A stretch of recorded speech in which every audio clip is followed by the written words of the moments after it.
गुप्ता जी, हम सबके वरिष्ठ नेता श्रद्धेय श्री खुराना जी, पार्टी के महामंत्री श्री विजय गोयल जी, हमारी दोनों राष्ट्रीय मंत्री आरती जी, वानी त्रिपाठी जी और बहुत बड़ी संख्या में यहां पर आए हुए कार्यकर्ता मित्रों, जिसमें विशेष रूप से जिनका जिक्र करने की आवश्यकता है, हमारे दो प्रदेश पदाधिकारी श्रीमती शिखा राय जी और श्री आरपी सिंह जी, जिन्होंने एक कर्मठ कार्यकर्ता और देशभक्ति और निडरता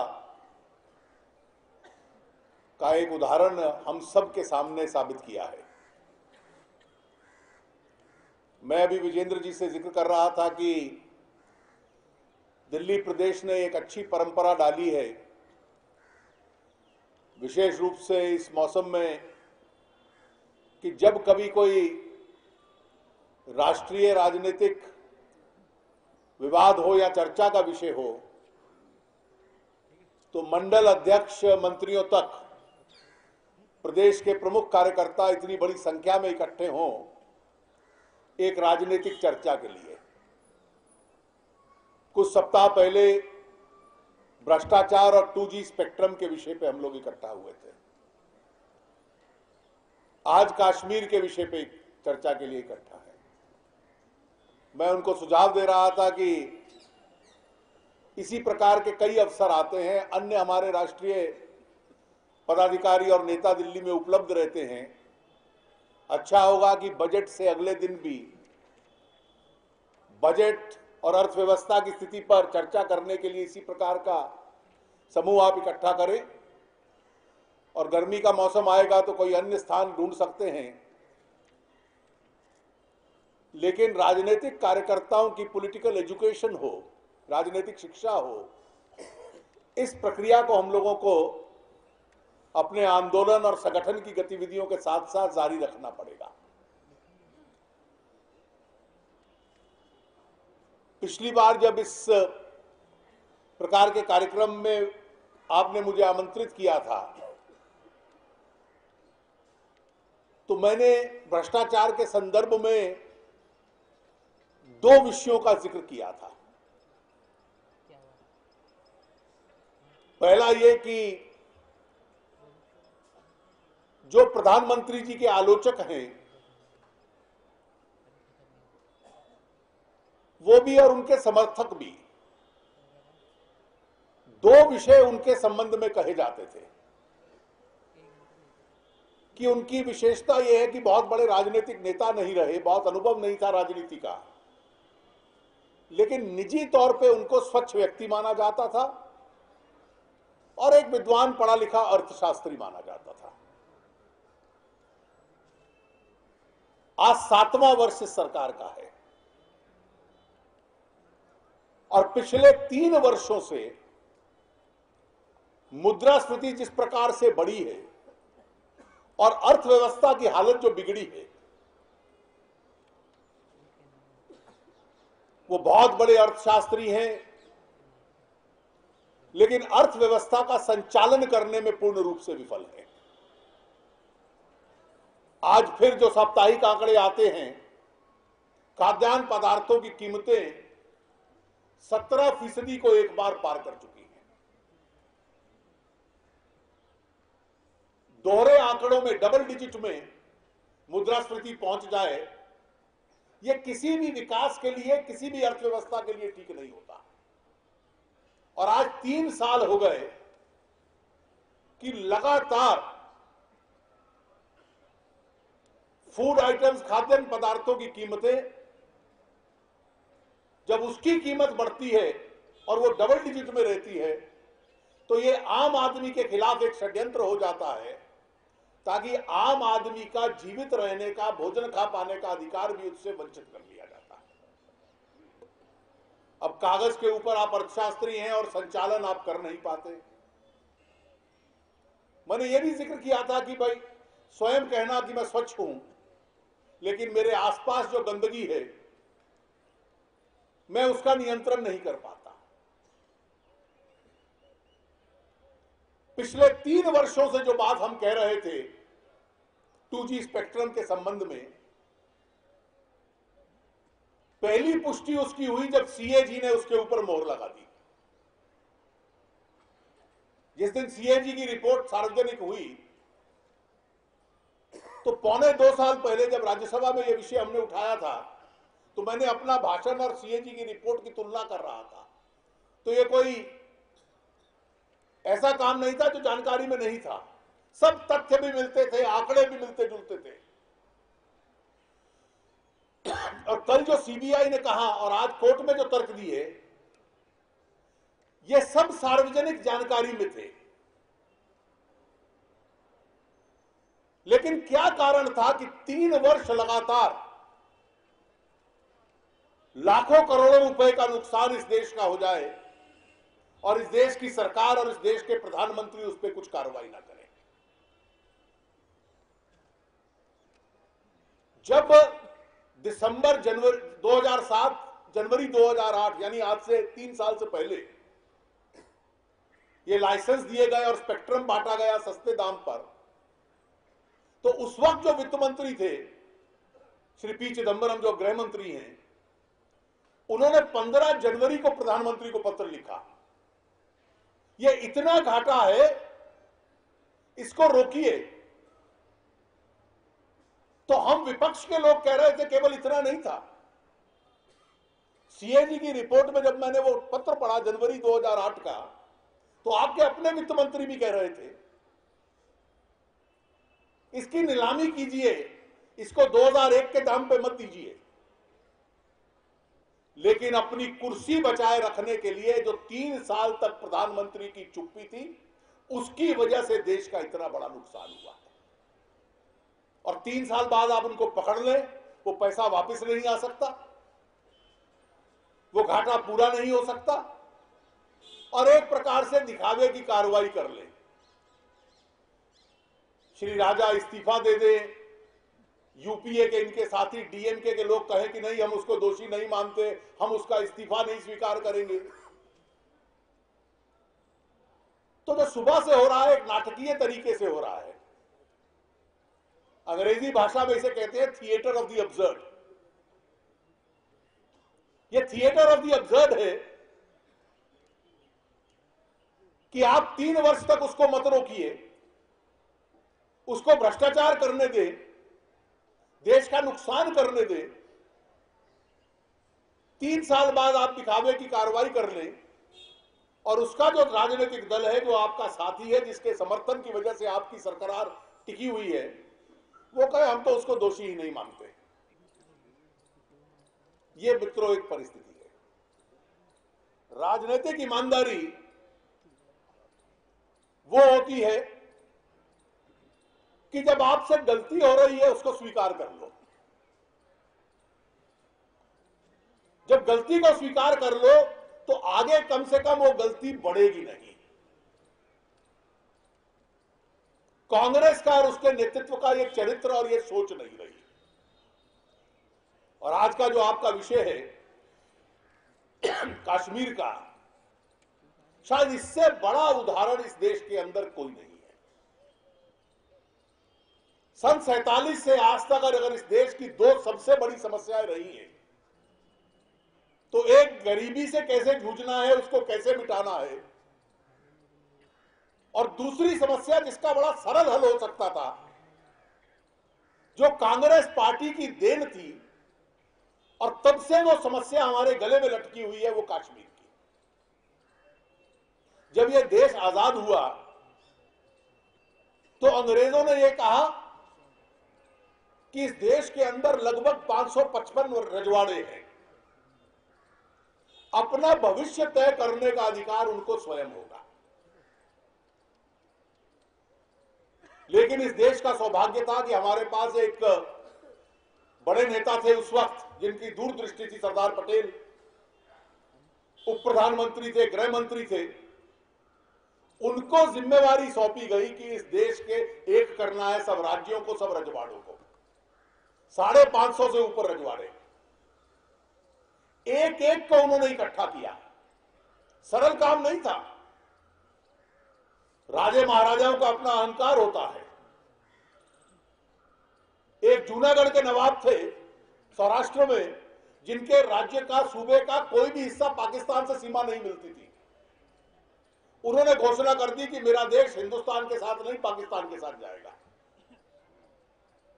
अब उस हिस्से को देश से कैसे मिलाना है, वहां स्थानीय तौर पे बगावत हो गई। जूनागढ़ के नवाब को जहाज में बैठकर परिवार को और अपने कुत्तों को लेकर पाकिस्तान जाना पड़ गया, और जूनागढ़ की जनता ने इस देश में शामिल होने का निर्णय किया। ये कठिन काम था। हैदराबाद के निजाम नहीं तैयार थे, वहां पुलिस एक्शन किया, और सरदार पटेल की मृत्यु सन 1950 में हो गई। 3 वर्ष में इन सब रजवाड़ों को इस देश का अटूट अंग वो बना चुके थे। यह सरदार पटेल की क्षमता और दृष्टि थी। लेकिन इस देश का दुर्भाग्य था कि सभी रजवाड़े, जब उनको इस देश में शामिल करने का काम सरदार पटेल को दिया गया था, तो जम्मू कश्मीर की जिम्मेवारी स्वयं पंडित जवाहरलाल नेहरू ने अपने ऊपर ले ली थी। केवल एक सूबा ऐसा था जिसकी जिम्मेवारी पंडित जी ने ली, और वो एक सूबा ऐसा है जो आज 63 वर्ष के बाद भी हमारे सामने समस्या के रूप में खड़ा है, और कोई स्थिति में बहुत सुधार है ऐसा नहीं लगता। उस वक्त का इतिहास हमें अवसर दे रहा था। जब देश का बंटवारा हुआ तो पहला अवसर मिला कि जो पश्चिम पाकिस्तान से रेफ्यूजी आए उसको तो हिंदुस्तान में बसाना था। हम में से कितने यहां बैठे हैं जो उन परिवारों में से हैं? मैं स्वयं वैसे एक परिवार में से हूं। लोग दिल्ली तक आ गए, भरतपुर तक चले गए, पश्चिम उत्तर प्रदेश, सहारनपुर, देहरादून, हरियाणा, पंजाब, हिमाचल। तो जब पूरे उत्तर भारत में बसे, जो कराची सिंध से आए वो गुजरात चले गए, वहां शहर बसाए गए उनके लिए, मुंबई चले गए, उल्लासनगर बसा उनके लिए। लेकिन जम्मू कश्मीर में इनको नहीं आने दिया जाएगा, सरकार ने यह निर्णय ले लिया। और जो पीओके से, पाकिस्तान ऑक्युपाइड कश्मीर से आए, जो हिंदू लोग वहां रह नहीं सकते थे, आज 2011 में भी उनको स्टेट सब्जेक्ट, जम्मू कश्मीर के नागरिक का दर्जा आज तक नहीं दिया गया। जो वहां से आए उनको बसने नहीं दिया, जो पीओके से जम्मू में आए, और आज भी लगभग 2 लाख ऐसे नागरिक हैं, लोकसभा के चुनाव में वोट देते हैं, विधानसभा के चुनाव में नहीं दे सकते, वहां संपत्ति नहीं खरीद सकते, उनके बच्चों को वहां नौकरी नहीं मिल सकती। दूसरी भूल यह थी कि कश्मीर में जाके आपने ऐलान कर दिया कि यहां के लोगों की इच्छा पहले ली जाएगी। ये राजस्थान के रजवाड़ों में तो नहीं तय हुआ, मध्य प्रदेश में नहीं हुआ, जूनागढ़ में नहीं हुआ, हैदराबाद में नहीं हुआ। ये एक नई नीति कश्मीर की बना दी। वो भूल प्लेबिसाइड का प्रस्ताव बन गई और यूनाइटेड नेशंस का प्रस्ताव बन गई, और विषय का अंतरराष्ट्रीयकरण हो गया। जब संविधान बन रहा था तो तीसरी गलती यह की कि जम्मू कश्मीर भारत में शामिल हो गया, लेकिन 6-7 विषयों को छोड़कर उनको कानून बनाने का अपना अधिकार होगा। इस देश की संसद उनके लिए कानून नहीं बनाएगी, इसके लिए धारा 370 कर दी, एक अलग दर्जा उनको दे दिया गया। यह सन 50 में किया, और सन 53 में इनको शंका हो गई कि शेख साहब शायद आजादी की घोषणा करने वाले हैं, चौवन लाई से जाकर मिले थे, तो उनको पकड़ लिया। पहले 6 वर्षों में हर काम उनके कहने पे किया, और 6ठे वर्ष में उनको गिरफ्तार कर लिया, और वो अंदर बाहर रहे 1975 तक, अगले 22 साल तक। यह था इस कांग्रेस का इतिहास। कोई भी ईमानदार व्यक्ति अगर राजनीतिक भूल को सुधारना चाहता है तो 22 साल पीछे मुड़ के देखेगा या 63 साल पीछे मुड़ के देखेगा कि ये जो अलग अस्तित्व दिया था इसके परिणाम क्या हुए। लेकिन इस देश में कश्मीर को लेकर ईमानदारी से आकलन करने का स्वभाव नहीं है। सन 53 से पहले तो वहां जाने के लिए परमिट की आवश्यकता थी। सुप्रीम कोर्ट का अधिकार लागू नहीं होता था, चुनाव आयोग का अधिकार लागू उन पे नहीं होता था। संविधान और झंडा उनका आज भी अलग है। तो भारतीय जनसंघ डॉक्टर श्यामा प्रसाद मुखर्जी ने विरोध किया। जिस प्रकार से उनकी कुर्बानी हुई उसके बाद कुछ सुधार हुए, लेकिन आज हम ईमानदारी से आकलन करें तो ये 63 साल का इतिहास क्या रहा, 6 दशकों का। पहली सच्चाई यह है कि ये अलग अस्तित्व की जो यात्रा थी, ये स्थिति सुधारने में इसने मदद नहीं की। ये अलग अस्तित्व से आरंभ हुई और अलगाववाद की दिशा में मांग आ गई। ये पहली ईमानदारी का आकलन है। दूसरा, एक उम्मीद बरकरार रही पाकिस्तान में, और पाकिस्तान ने जब से बंटवारा हुआ देश का, तब से पाकिस्तान का एक अधूरा एजेंडा इस देश में रहा है कि किसी प्रकार से कश्मीर को हासिल करना है। उसके समर्थन में जो लोग वहां पर अलगाववादी खड़े होते थे, उनमें एक उम्मीद जागृत रही, शायद कभी ना कभी हम अपने अलगाववाद के उद्देश्य को पूरा कर लेंगे। पाकिस्तान ने पहले युद्ध का रास्ता अपनाया। उसको लगा कि युद्ध की ताकत पाकिस्तान की हिंदुस्तान के मुकाबले में नहीं है, उसने युद्ध का रास्ता छोड़ा। 20 साल उसने परोक्ष युद्ध का रास्ता अपनाया, आतंकवाद के माध्यम से कश्मीर भारत से अलग हो जाए। लेकिन दुनिया में 9/11 के बाद एक परिवर्तन आ चुका था, और वह परिवर्तन यह था कि पूरी विश्व ना आतंकवाद को स्वीकार करने को तैयार था, ना आतंक की वजह से कोई फल मिलता है, कोई मुनाफा मिलता है तो उसको भी आप ले नहीं सकते। The world was not prepared to accept profits of terror. और फिर भारत की ताकत भी बढ़ रही थी कि आतंक को कैसे कुचलना है, उनको वो रास्ता छोड़ना पड़ा। आजकल तीसरा रास्ता है, दुनिया के सामने करो ये शांतिपूर्ण विरोध का है, लेकिन वास्तविकता से हिंसा के माहौल को पैदा करो, ये पाकिस्तान का रास्ता है। और हिंसा के माहौल को पैदा करने के लिए उन्होंने अलगाववादी नेता वहां खड़े किए हुए हैं। उन अलगाववादी नेताओं की रणनीति रहती है कि किसी प्रकार से हिंसा का माहौल बनाया जाए। जब हिंसा होती है तो स्वाभाविक है पुलिस की, फौज की कार्रवाई होगी, जनजीवन उसमें बिगड़ता है, बच्चे स्कूल नहीं जा पाते, कॉलेज नहीं जा पाते, घरों की तलाशी होती है, सड़कों पे तलाशी होती है।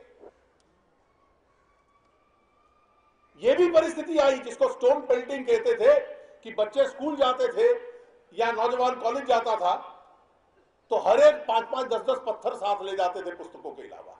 जहां पुलिस की, सीआरपीएफ की चौकी देगी, फौज की चौकी देगी, उस पर पत्थर मारो। ये एक आदमी पत्थर नहीं मारता था, 5 आदमी की चौकी के ऊपर 5000 आदमी 5-5 पत्थर लिए पत्थरों की बछावर करते थे। वहां से टीयर गैस चलेगी, गोली भी चल सकती है, किसी को चोट लग सकती है, किसी की जान जा सकती है। उससे फिर आंदोलन को और आगे बढ़ाओ। पाकिस्तान और अलगाववादी चाहता रहा कि कश्मीर के अंदर हिंसा बढ़ती रहे, और इसको निपटने का क्या तरीका है, सरकार को रास्ता नहीं नजर आ रहा था। अगर शांतिपूर्ण तरीके से कश्मीर चलता तो शायद जिनके जो अलगाववादी नेता हैं वो हर शुक्रवार को खड़े होकर अपना भाषण दे सकते थे नमाज के समय, लेकिन इससे ज्यादा उनका समाज में योगदान नहीं था। तो जिन मासूमों की जान जाती रही उसकी जिम्मेवारी आतंकवादी और अलगाववादी थे, पाकिस्तान था। लेकिन वहां माहौल ऐसा बना दो हिंदुस्तान के खिलाफ।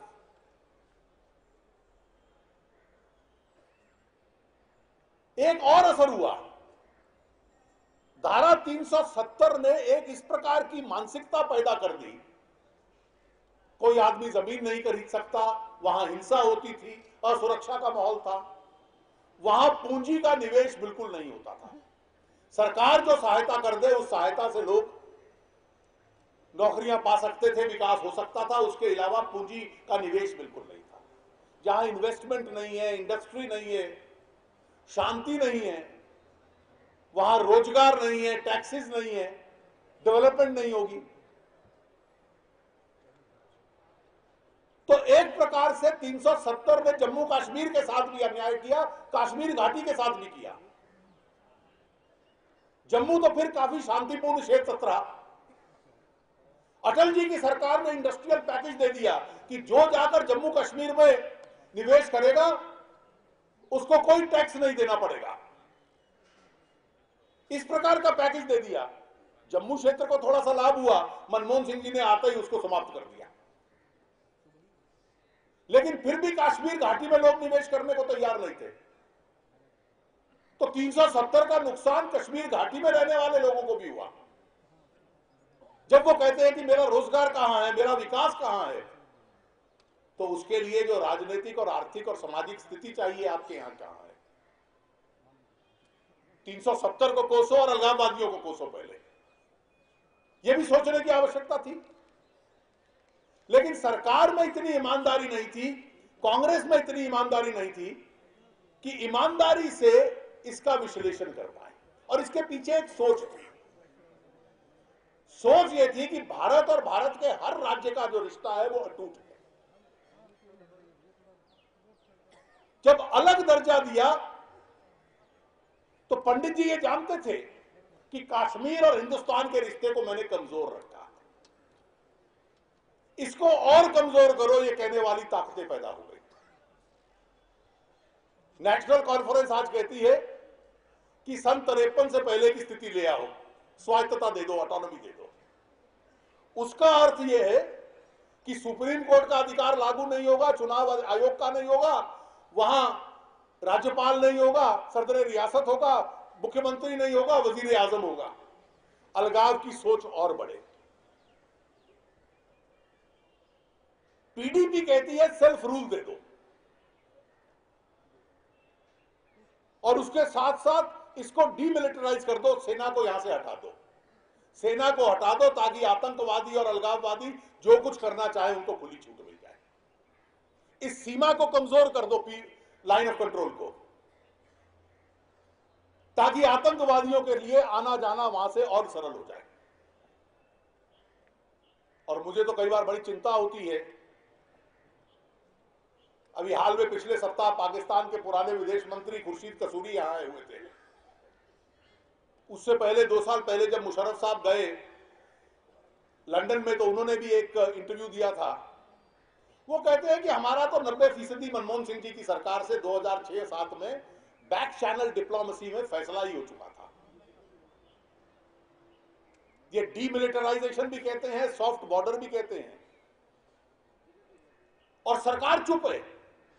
और तीसरा कहते हैं हमारा यह फैसला हो चुका था कि भारत में जो कश्मीर है और पाकिस्तान में जो नाजायज कश्मीर हथियाया हुआ है, इन दोनों को एक करके ज्वाइंट एडमिनिस्ट्रेशन और कंट्रोल कर दो, इनका संयुक्त प्रशासन कर दो।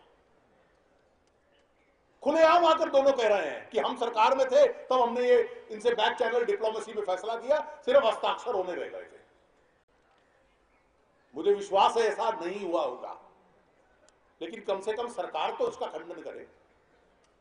अब ये सोच देखिए, पहली सोच थी अलग अस्तित्व से इस रिश्ते को कमजोर रखो, दूसरी सोच है कि स्वायत्तता दे दो, तीसरी सोच है कि सेल्फ रूल दे दो, चौथी सोच पाकिस्तान की है कि आरंभिक कदम के तौर पर ज्वाइंट एडमिनिस्ट्रेशन दे दो,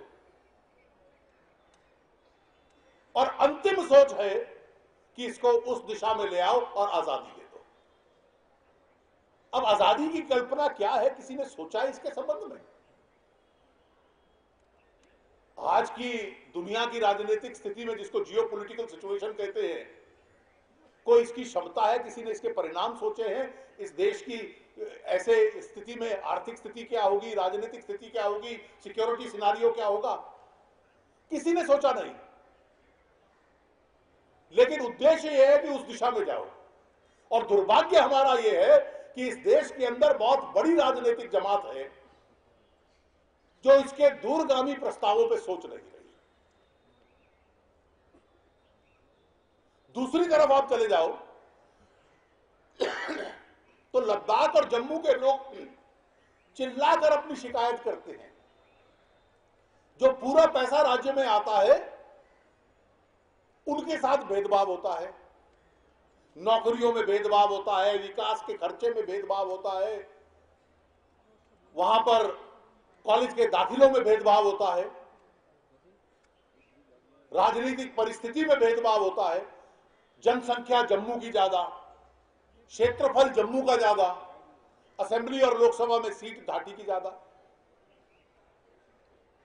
वहां सेंसस नहीं हो पा रहा ईमानदारी से। इस परिस्थिति में उनकी शिकायत कोई सुनने को तैयार नहीं, और जब हम वहां जाते हैं तो वो जायज शिकायत करते हैं कि हमको इसलिए हमसे भेदभाव कर रहे हो कि हम देशभक्त हैं।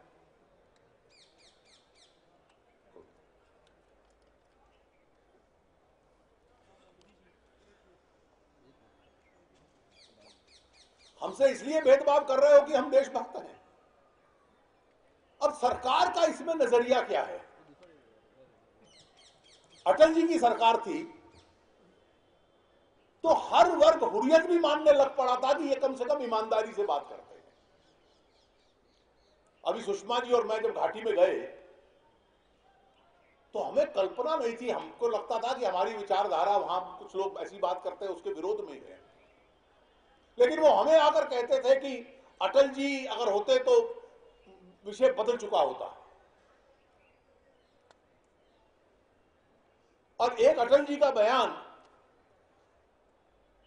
कि इंसानियत के दायरे में इस समस्या का हल ढूंढ लो। हर व्यक्ति उस इंसानियत के दायरे के वाक्य को दोहराता है। उनकी विश्वसनीयता को देखते हुए एकमात्र उदाहरण है कि हुर्रियत के लोग भी दिल्ली आ गए थे बातचीत करने के लिए, लेकिन इस सरकार के दृष्टिकोण और इसकी ईमानदारी और इसकी समझ पे हर एक को प्रश्न चले गए। प्रधानमंत्री जी पहली बार गए तो घोषणा कर दी कि 5 वर्किंग ग्रुप बनेंगे, हर राजनीतिक दल के लोग आएंगे। एक वर्किंग ग्रुप बना दिया जम्मू कश्मीर और भारत के संवैधानिक संबंध पे। तो पार्टी ने मुझे कहा इसका सदस्य आप बनिए, इसमें कुछ खतरनाक चीज होने वाली है। एक आध आरंभिक बैठक हुई, उसके बाद बैठक ही नहीं हुई, कोई चर्चा ही नहीं हुई, कोई रिपोर्ट ही नहीं बनी। 2-2.5 साल बाद मैंने अखबार में पढ़ा कि उस ग्रुप की एक रिपोर्ट आ गई, वो रिपोर्ट सार्वजनिक हो गई। तो मैंने प्रधानमंत्री जी को लिखा, ये फ्रॉड किस बात का? कोई ग्रुप की मीटिंग नहीं हुई, कोई चर्चा नहीं हुई, ये ग्रुप की रिपोर्ट थोड़ी ना। नहीं, हमने एक रिटायर्ड जज को रखा हुआ था, उसने लिख के दे दी। उस दिन से, दुर्भाग्य से उनकी मृत्यु हो गई कुछ 2-3 दिन पहले उस जज की, उस दिन से आज तक पिछले 1.5 साल में 20 लोगों ने कोशिश कर ली कि क्या उस जज साहब ने लिखी, उनसे मिल तो ले एक बार। वो रिपोर्ट देने भी नहीं गए। किसने लिखी? एक फ्रॉड एक प्रकार का कर दिया। और रिपोर्ट में क्या था कि स्वायत्तता दे दो। एक कमेटी बना दी कि आर्थिक विकास कैसे हो। प्रधानमंत्री के जो आर्थिक सलाहकार है रंगाराजन जी, वो उसके इकोनॉमिक एडवाइजरी कमेटी के चेयरमैन है, वो उसके अध्यक्ष थे। उन्होंने एक रिपोर्ट दे दी। अब प्रधानमंत्री दूसरी बार गए तो इन्होंने कहा यहां पर जॉब्स कैसे क्रिएट हो, नौकरियां कैसे आए और अर्थव्यवस्था कैसे बने। मैं फिर एक कमेटी बना रहा हूं। कौन है उसका चेयरमैन? उनका रंगाराजन। तो एक ही विषय पर एक ही व्यक्ति की अध्यक्षता में 2 बार उसी कमेटी को बनाना, यही आपका दृष्टिकोण है? रिपोर्ट है उनकी, पर जाना था, कोई खाना पूरी करनी थी, वो करके आ गए। फिर चिदंबरम साहब ने कहा कि गुप्त तौर पे बातचीत हो रही है, साइलेंट डायलॉग हो रहा है। कोई डायलॉग नहीं हुआ, कोई चर्चा नहीं हुई, कोई उसके परिणाम नहीं हुए। 1.5 साल गुमराह करते रहे कि साइलेंट डायलॉग हो रहा है। फिर उसके बाद कहा कि 3 इंटरलोक्यूटर्स को हमने नियुक्त कर दिया है। कश्मीर घाटी के लोग कहते थे कोई राजनीतिक अस्तित्व रखने वाले लोगों को भेजो जिनसे हम बात कर पाए। जम्मू के लोग ये बात कहते थे। मैंने कहा नहीं, हमने कोई प्रोफेसर है, कोई कुछ है, पत्रकार हैं, उनको भेज दिया है। आज भी दुर्भाग्य इस बात का है कि जब तक ईमानदारी से ये विश्लेषण नहीं कर लेते, ये आकलन नहीं कर लेते कि 63 साल पुरानी नेहरू जी की नीति गलत थी या नहीं थी, और जब तक ईमानदारी से उसकी गलती स्वीकार नहीं कर लेते, तब तक इस समस्या के समाधान की दिशा में एक कदम आगे नहीं बढ़ सकते। मैं हमेशा बार बार ये कहता हूं, इतिहास कई बार बड़े कठोर निर्णय लेता है, और वो दिन दूर नहीं है जिस दिन इतिहास इस बात का निर्णय भी लेगा कि कश्मीर के ऊपर पंडित जवाहरलाल नेहरू की दृष्टिकोण ठीक था या पंडित श्यामा प्रसाद मुखर्जी का दृष्टिकोण ठीक था। History will make a cruel judgement on this point, और वो एक अनिवार्य निर्णय होगा जो इतिहास को लेना पड़ेगा। अनुराग ठाकुर और युवा मोर्चा को क्या आवश्यकता पड़ी भारत एकता यात्रा की? जम्मू कश्मीर जाने का कारण यह था कि जम्मू कश्मीर दुर्भाग्य से एकमात्र इस देश का राज्य है जिसका मुख्यमंत्री राष्ट्रीय ध्वज वहां पर फहराया जाए इसका विरोध करता है। किसी और, कोई छत्तीसगढ़ के मुख्यमंत्री ने विरोध नहीं किया। कलकत्ता से शुरू हुई तो वहां के साम्यवादी मुख्यमंत्री बुद्धदेव भट्टाचार्य ने विरोध नहीं किया। उत्तर प्रदेश में से निकली तो मायावती जी ने विरोध नहीं किया, भूपिंदर सिंह हुड्डा ने विरोध नहीं किया, शीला दीक्षित ने विरोध नहीं किया, बादल साहब और धूमल साहब ने विरोध नहीं किया, क्योंकि आप एकमात्र मुख्यमंत्री हैं जिनको विरोध लगता है। मैंने बार बार कांग्रेस के मित्रों से, नेताओं से भी पूछा कि आपने जम्मू की सीमा से पहले इनको रोक दिया, सुषमा जी को और मुझे पकड़ लिया। जम्मू में तो कोई तकलीफ नहीं थी, आप जम्मू में क्या संकेत देना चाहते थे? कांग्रेस के मित्र उसको हंस के टाल देते थे, लेकिन मुझे उत्तर मालूम था, और इसका उत्तर यह था कि ओमर अब्दुल्ला अलगाववादियों को संकेत दे रहे थे, देखो मैंने जम्मू कश्मीर की भूमि पर भारतीय जनता पार्टी को राष्ट्रीय ध्वज लहराने की अनुमति नहीं दी है। यह उनका वैचारिक दृष्टि पर समर्पण था अलगाववादियों के सामने। It was his psychological surrender to the separatist. मैं आपकी नजरों में अपनी स्वीकृति बढ़वाना चाहता हूं, देश में मेरी स्वीकृति चाहे समाप्त हो जाए। इसलिए वो अलगाव, आपने अगर दृश्य देखा होगा, एक तरफ दिखलाते थे कि आरपी सिंह और शिखा अपने साथियों के साथ डल गेट के ऊपर ध्वज निकालते हैं और पिटाई करते हुए इनको पुलिस की गाड़ियों में थोप देते हैं, लेकिन यासीन मलिक तो लाल चौक तक पैदल चलते हुए अपना झंडा लिए हुए पहुंच जाता है। उसको तो आप लोगों ने गाड़ियों के अंदर डालते हुए नहीं देखा टाइम्स नाउ चैनल के ऊपर। मैं राष्ट्रवादी ताकतों को जम्मू कश्मीर की भूमि पे ध्वज नहीं लहराने दूंगा, यह संकेत था उनका, समर्पण था उनका अलगाववादियों के सामने। और कांग्रेस एक ऐसा राजनीतिक दल जिसकी कोई राजनीतिक दृष्टिकोण नहीं है, जो इस गलती को स्वीकार नहीं कर रहा। 6 साल शेख साहब के कहने पर कश्मीर नीति बनाई, 6ठे साल के अंदर आकर उनको 22 साल के लिए अंदर कर देना। यह जिस दल की दृष्टिकोण था, जो आज भी ईमानदारी से आकलन नहीं कर पा रहा। मेरी बीसीओ कांग्रेस के मित्रों से बात होती है निजी स्तर पर, जब देश का हित आता है, कई बार वो ये भी कह देते हैं हम जानते हैं कि कश्मीर पे आपकी नीति सही थी, लेकिन इस ईमानदारी को राजनीतिक दल के नाते वो स्वीकार करने को तैयार नहीं। और जब उमर अब्दुल्ला ये कर रहे थे तो गृह मंत्रालय और केंद्र सरकार ट्रेन हाईजैक कर लो, अरे रेल और जहाज को हाईजैक करना तो अपराध होता है। 64 लाख रुपए हमारे लोगों ने जमा करवाए। कर्नाटक से 2500-3000 लोग उस रेल में बैठकर जम्मू आएंगे। इंजन आगे की बजाय पीछे लगा दिया और गाड़ी दूसरी दिशा में चला दो। ये हाईजैक है। ये पहला उदाहरण है हाईजैकिंग तो सरकार करवा रही थी। ये कल्पना है। और इस परिस्थिति में मैं मानता हूं कि अगर इस देश में एक राजनीतिक मुद्दा ऐसा है जिस पे आक्रामक रूप से हमारे कार्यकर्ताओं को बहस के लिए तैयार रहना चाहिए, क्योंकि हमें इस बात का विश्वास रहना चाहिए, करेज ऑफ कन्विक्शन होना चाहिए कि जो डॉक्टर श्यामा प्रसाद मुखर्जी ने, दीनदयाल जी ने, अटल जी ने कश्मीर के संबंध में सोच बनाई थी, वो इस देश के हित की सोच थी। और इस विषय पे हम याद रखें, बहुत सारे राजनीतिक दल कोई हमारे साथ नहीं है, कोई 2-4 हमारे साथ हो, बाकी हमारे विरोध में है। तो कई बार लोग हमें कहते हैं कि कश्मीर के मुद्दे पर आप अकेले पड़ जाते हो, लेकिन ये अकेलापन बहुत नशीला इसलिए है कि इसमें राजनीतिक नेता साथ ना हो, लेकिन जनता इस मुद्दे पर पूर्ण रूप से हमारे साथ होती है। मैं अंग्रेजी में कहता हूं, we are isolated on our stand on Kashmir, but it's a majestic isolation, जहां जनमत हमारे साथ में है और देश का हित हमारे साथ है।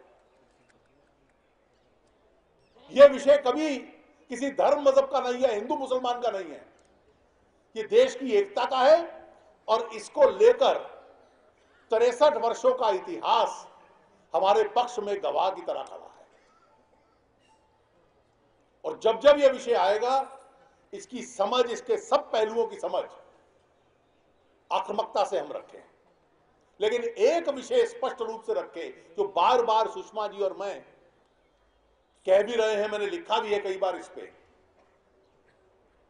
वहां की जनता, चाहे जम्मू की हो चाहे कश्मीर घाटी की हो, उन लोगों के जनजीवन पे भी इसका असर पड़ा है। उनकी तकलीफ है, हिंसा से, आतंक से, कन्फ्रंटेशन से उनको तकलीफ पहुंचती है।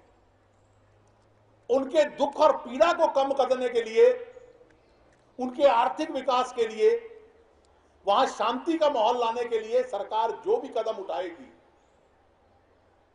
हम उन कदमों का स्वागत करेंगे, लेकिन हम लोगों के पक्ष में होंगे, आतंकवादी और अलगाववादियों के घोर विरोधी होंगे। और इसलिए अलगाववादियों के हक में कोई कदम सोचा जाएगा कि राज्यपाल का नाम बदल के सदर रियासत कर दो, ऑटोनॉमी ले आओ, कुछ अधिकार केंद्र से लेकर राज्य को दे दो। केंद्र के पास अधिकार है कितने? Defence, security, currency, foreign affairs, telecommunication, ये 5 अधिकार हैं सिर्फ, बाकी सब राज्य के पास है। और 53 के बाद 2 अधिकार और सुप्रीम कोर्ट और चुनाव आयोग, और 75 में जो इंदिरा जी का और शेख साहब का फैसला हुआ, उसके बाद आतंकवाद से निपटने का अधिकार केंद्र के पास है। इन 8 अधिकारों के अलावा कोई 9वां अधिकार नहीं है। तो जो लोग ऑटोनॉमी की, सेल्फ रूल की बात करते हैं, मैं हमेशा उनसे पूछता हूं, इनमें से कौन सा अधिकार है जो हम केंद्र छोड़ सकता है? आप केंद्र सरकार को इतना बेचारा, इतना कमजोर करना चाहते हैं कि देश को एक ना रख पाए?